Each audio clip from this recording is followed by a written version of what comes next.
O Egito, daqueles que creem, é o homem velho. É o homem no pecado. Há um momento em nossas vidas que nós começamos a reclamar: Deus, quando eu não era salvo, quando eu não cria, tudo dava certo. Eu fechava contrato, eu conseguia bons empregos, tinha diversas namoradas. Mas eu quero dizer para você uma coisa: o Egito tem a aparência de ser uma boa terra, mas a boa terra é a terra de Israel. O povo não foi chamado para aquele lado do deserto. Ele foi chamado para o lado de Israel. Ele também não foi chamado para a Jordânia. Ele foi chamado para o outro lado do rio. E nós vamos avançar agora.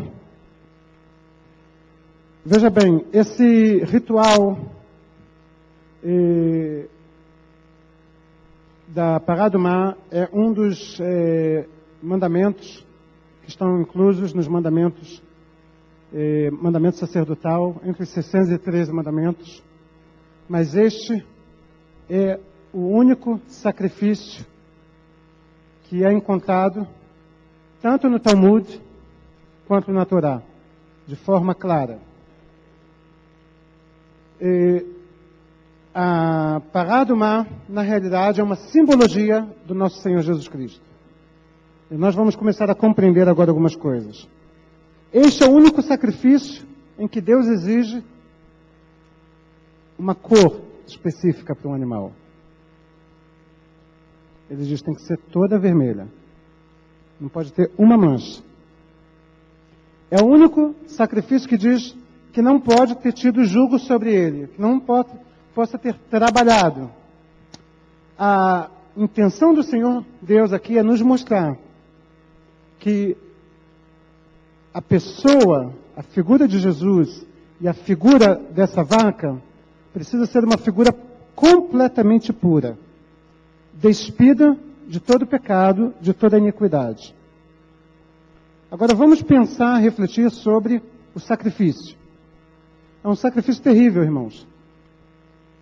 Essa vaca é dilacerada, posta sobre o altar, junta-se as coisas mais impuras que existem no animal. Não sei se vocês já viram sacrifício de animais, ou abate de animais. Eu já vi. E a coisa mais nojenta que existe são os excrementos. E neste sacrifício, Deus diz: junta também os excrementos. Não tire nada. E Deus, na queima desta vaca, torna esta vaca e este sacrifício a coisa mais nojenta, a coisa mais terrível e abominável que pode haver na face da terra.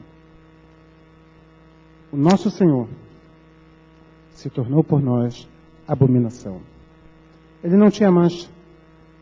Ele era vermelho. Sabiam que ele era vermelho? Porque ele era descendente de Davi. E os descendentes de Davi eram ruivos. Ele era vermelho. Ele não tinha mancha. Ele não pecou. Ele não buscou os prazeres do mundo, os prazeres da carne. E ele foi sacrificado da forma mais incrível que alguém pode ser sacrificado.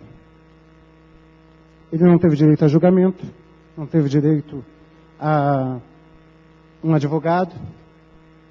Agora eu quero trazer à luz a vocês, não está na transparência, mas eu vou pedir para os irmãos abrirem no livro de João.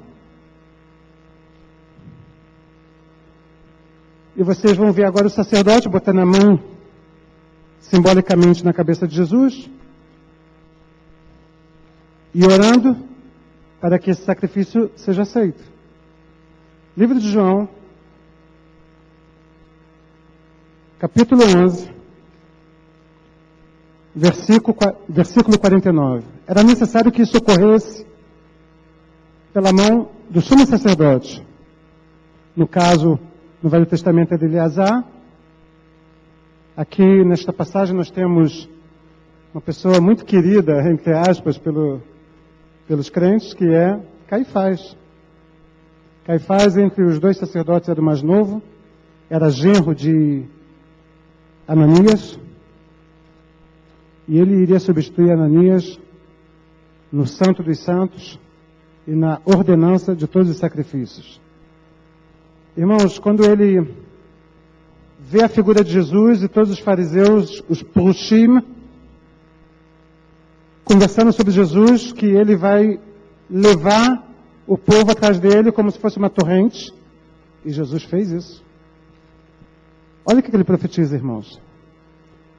Então, um deles, chamado Caifás, depois de toda a discussão, porque eles estavam com medo de que os romanos tirassem da mão deles o poder da nação, Caifás, provavelmente levado pelo Espírito de Deus, diz o seguinte: então um deles, chamado Caifás, que naquele ano era um sumo sacerdote, tomou a palavra e disse: não sabeis. E agora eu vou para o hebraico. Não sabeis nada. Nada. Vocês não entendem nada. Vocês acham que esse é um homem comum? Vocês acham que esse é um cara que vai assumir como rei, que vai fazer um montinho e vai levar todo mundo para campo de batalha para lutar contra os romanos? Vocês não sabem nada. O que a palavra de Deus nos diz? Erreis. Exatamente. Erreis porque não conheceis as Escrituras e nem o poder de Deus. Caifás conhecia as Escrituras.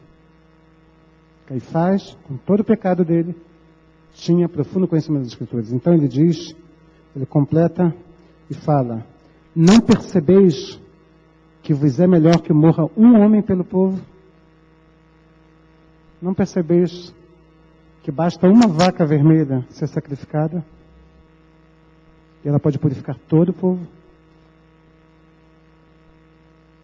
Não percebeis? E ele continua: não percebeis que vós é melhor que morra um homem pelo povo e não pereça toda a nação? Ele não disse isso de si mesmo, mas, sendo o sumo sacerdote naquele ano, profetizou que Jesus morria pela nação judaica. E não somente por aquela nação, mas também pelos filhos de Deus que estão espalhados para reuni-los num só povo. E daquele dia em diante, resolveram tirar-lhe a vida. Irmãos, quando o sacerdote recebia a ordenança do sacrifício da vaca, e ele já tinha a vaca, porque não era uma vaca comum. Há alguns anos atrás, em Israel, rolou um boato, e eu fui fotografar, de que havia uma vaca vermelha novamente. Não pode ser qualquer vaca. Tem que ser uma vaca da espécie original da região de Israel. Não pode ser uma vaca suíça ou brasileira. Tem que ser uma vaca oriunda daquela região. E os religiosos estavam preparando já para fazer uma cerimônia em Jerusalém. E aquela vaca começou a crescer e já estavam pensando em comprar por alguns milhões de dólares aquela vaca para levar para o Monte do Templo e sacrificar. Quando aquela vaca morreu. Porque não era o tempo de Deus. E mais tarde, quem quiser entrar no Café Torá, talvez tenha um link lá para a parte de fotografia, pode ver a foto da vaca nas colinas de Golã. Mas eu quero dizer para vocês, aquela vaca, ela separada especialmente, e havia uma espécie de shoshelet. Para quem sabe o que é shoshelet, vai compreender que é uma genealogia daquela vaca. Aquela vaca era